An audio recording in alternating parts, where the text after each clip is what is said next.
It is said that the hardest thing for an internet reviewer to be is positive. Unless, of course, you happen to be a Welsh horror movie reviewer, but that's beyond the point. Alright, it's been 2 weeks. What do you got for me? What? Oh, come on, I actually like this movie! This is going to be one of those times. Just shut up and roll the credits. Requisite shame. Your very existence becomes my sacred mission's bane. You bow. Hey, I'm the Hipster Ninja, saving fandoms one bad adaptation at a time. Now I know over the past few weeks I've been doing reviews that are either A, overtly negative, B, about books, or C, already done by more popular reviewers. Well, this week I've decided to step out of that realm and cover something that, as far as I know, hasn't really been touched. I'm of course talking about Prince of Persia. Now if you haven't heard of the game this movie's based on, shame on you. And here is a quick summary. Published by Ubisoft Montreal in 2003, Prince of Persia followed an anonymous prince on his journey to save his land from a horde of sand demons unleashed after he stole a sacred weapon known as the Dagger of Time. The game itself was actually very well received for its innovative platforming through parkour, as well as fairly fluid combat and the ability to control time for a short period in order to progress through the game. And then Disney decided to make a kids movie out of it, and despite some questionable scenes, I think this actually worked out pretty well. So without any further ado, this is Prince of Persia, The Sands of Time. So our movie begins with some anonymous narrator telling the story about our hero, the prince, or as he's referred to here, Dastan. Hold on, he has a name? Anyways, the narrator explains how Dastan saved a kid from being beaten by a city guard, and then escaped in a scene that looks kinda familiar. Gotta eat to live, gotta still to eat, tell you all about it when I got the time. One jump ahead of the slow pokes, one skip ahead of my doom. Next time, gonna use a nom de plume. There he is! You know, so far this actually seems like a pretty faithful adaptation. You know, minus the fact that the anonymous prince has a name, 2 adopted brothers, and oh yeah, Aladdin's backstory. But who cares about all that crap when we got parkour? One jump ahead of the hitman, one hit ahead of the block. I think I'll take a stroll around the block. Stop thief! Long story short, the city guard is just about to execute Dastan for throwing an apple at him when King Shahraman... Okay, hold the phone. If this is supposed to be taking place in Persia, shouldn't Shahraman be, I don't know, a sultan instead of a king? I mean, come on, Disney, if you're gonna rip off your own movies, at least get the damn titles right! Now where was I? Oh yeah. Dastan is saved by King Shahraman, played by Ronald Pickup, presumably because the king loves him some Assassin's Creed, and decides to adopt the young street rat, asking him to go with his brother and vizier Nizam, played by Ben Kingsley.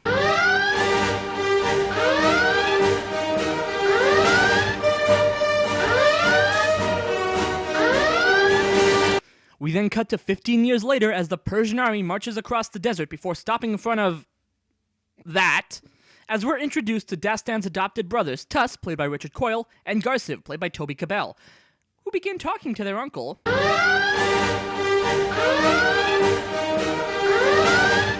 about whether or not they should attack the city because they have apparently crafted their own weapons. The brothers decide to discuss this with the rest of the family, and we're reintroduced to Dastan, played by Jake Gyllenhaal, who, despite not trusting the word of their uncle... Oh, come on, who wouldn't trust a face like this? Agrees to help his brothers break through Alamet's apparently impenetrable defenses in one of the coolest homages to the game this movie is supposed to be based on.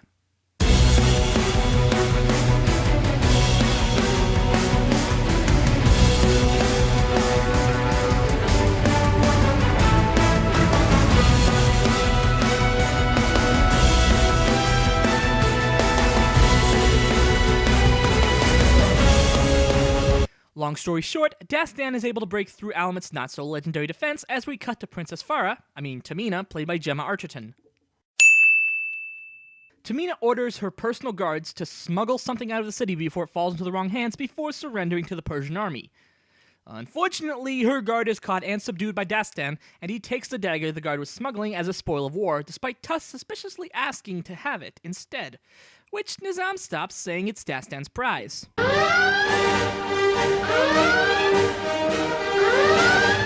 Oh, come on, why would he insist Dastan keep the dagger if he was the villain? Tuss eventually agrees and instead gives his brother an Alamutan priest's robe to present to their father as a tribute. It's a trap!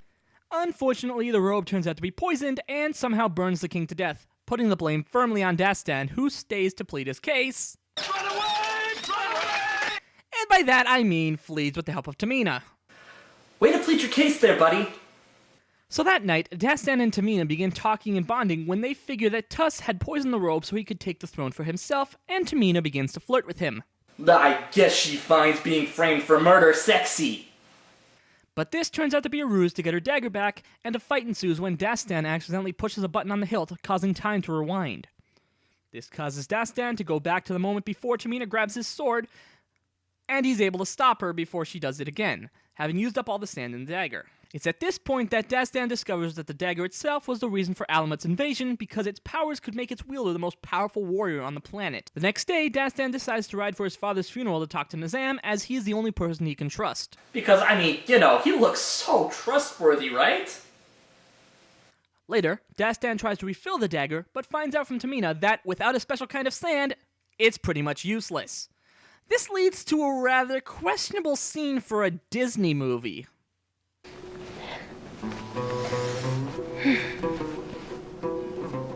See what you were looking for, Prince? Okay, dude, I know you're trying to set up a plot point here, but come on! There are kids watching this! Dastan then decides to avoid all the roads and cut through a treacherous valley said to be the home of bloodthirsty killers that attack anyone mad enough to pass through. The bloodthirsty slaves murdering their masters. That's a good story. It's well told, ever evolving, yeah, but alas untrue. We're then introduced to Shikamaru, played by Alfred Molina, an entrepreneur who spread rumors about the valley to hide his real business, an underground ostrich racetrack, in order to avoid paying his taxes. However, Amar quickly puts two and two together and decides to turn Dastan in for a reward. So Tamina creates a distraction involving ostriches and swords as they make a break for Avarat, where we get even more epic prince maneuvers.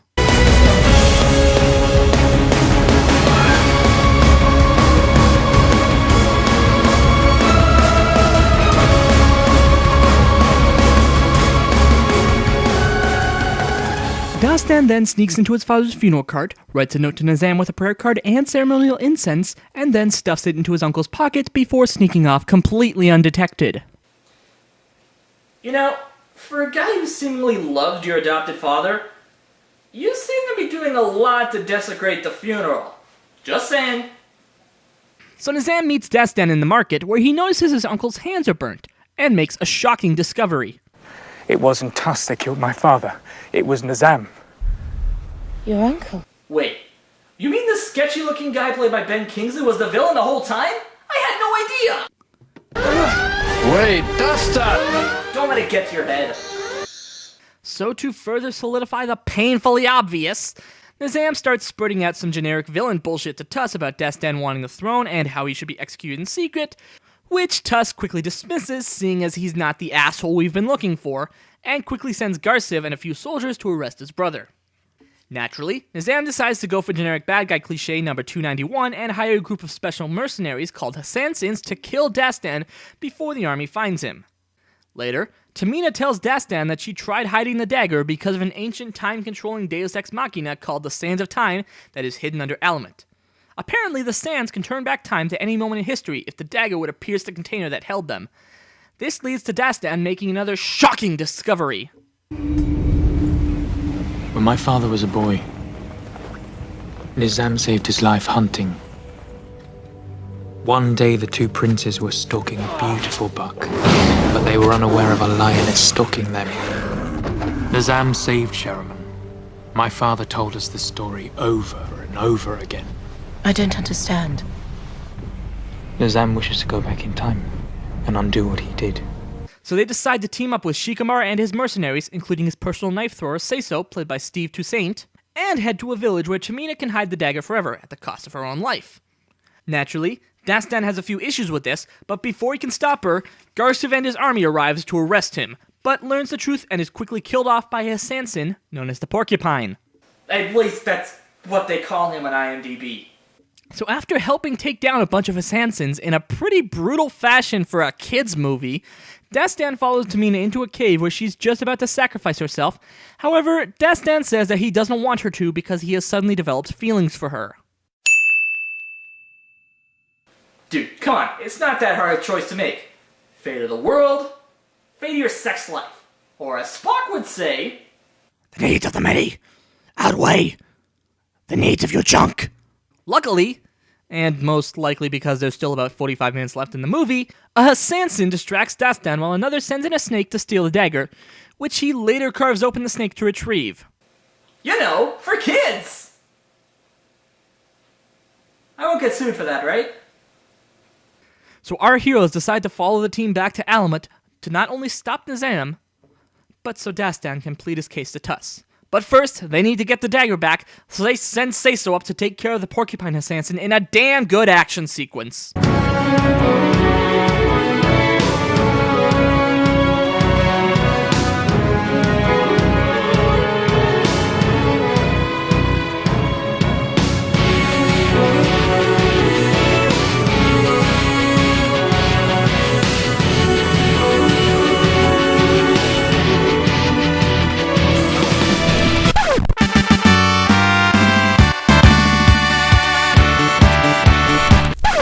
What you say? Oh, that you only meant well, 'cause you Unfortunately, did it turns out what Seiso you had just 2 days to retirement and ends up sacrificing himself to throw the dagger back to Dastan. And now, a moment of silence for our fallen badass. Okay, back to the plot. With the dagger once again in his possession, Dastan goes to Tuss, tells him of their uncle's treachery, explains how the dagger works, and then proceeds to stab himself with it. Overcome with guilt, Tuss decides to take his fallen brother's advice and pushes the button, rewinding to the moment before he committed suicide, and stops it, much to Dastan's relief. Oh, you pressed it. How did you know I would? The script said so. Unfortunately, Nizam comes in at this point and kills Tuss by slitting his throat. Okay, how in the hell did this movie get a damn PG rating? Seriously, you've got a guy carving up a snake like a Christmas turkey, people getting stabbed left, right, and center, and now we've just seen our hero's brother getting his goddamn throat slit! Oh, won't somebody please think of the children?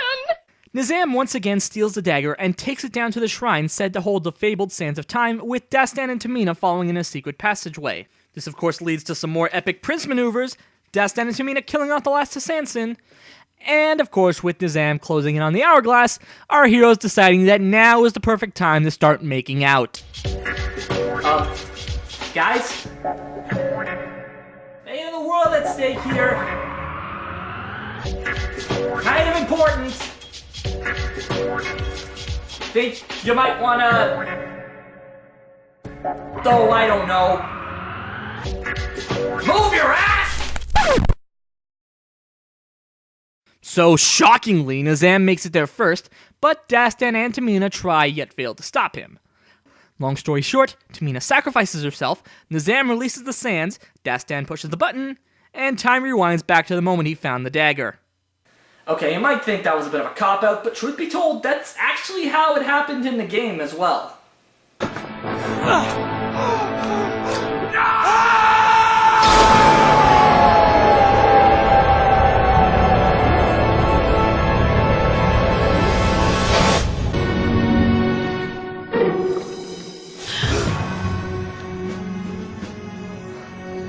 And that was voted Game of the Year in 2003. But we're not out of the woods yet, as Dastan, armed with his new knowledge, tells his brothers of Nizam's betrayal, but their uncle won't stand for it and tries to kill his adopted nephew, only to get his ass kicked and stabbed by Tuss. Kinda anticlimactic if you ask me. After that, Tuss apologizes to Tamina, proposes she marry Dastan, and they both accept, riding off into the sunset as the movie rolls some crap about destiny into the credits. This movie isn't really all that bad. Sure, the writing is cliche, and they changed a lot from the game's story, adding in elements from its sequels, Warrior Within and Two Thrones. Mainly the fact that the prince is actually supposed to be a fugitive in those games.